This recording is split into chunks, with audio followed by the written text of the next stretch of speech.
好開心咧，可以將遇到黃子峰。咁我以前電台我都聽過嘅。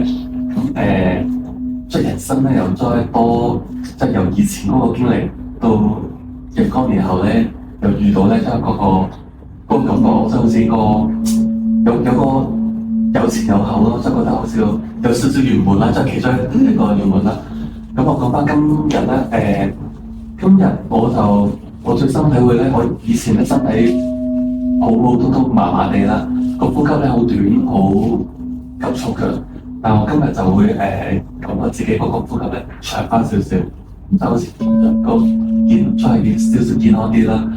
同埋上次咧就聽個頌缽咧就係因為頌缽係聲啊嘛，主要係以前咧上次咧就係靠耳，你今次咧有少少物理上咧，唔知佢好似有啲音波咧壓，好似有啲少少按摩呢個感覺，有少少物理嘅感覺再出啲咯。